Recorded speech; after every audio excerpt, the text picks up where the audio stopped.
Hi everyone, in today's short and simple video we are going to show how you can easily and swiftly open any HTML file on your iPhone. So first of all, you want to add the desired HTML file to the downloads or to the files storage in general, or in my case it is being stored at the iCloud drive.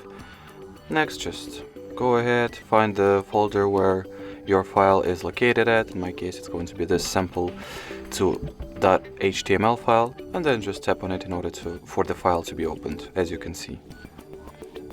And now from here there are some links over there, so we can tap on them and be forwarded to the website that they lead to. For example, let's go to this one, and as you can see it gets us exactly to the site that it was supposed to bring us to, but unfortunately the site is no longer available. It does not work, but that's fine.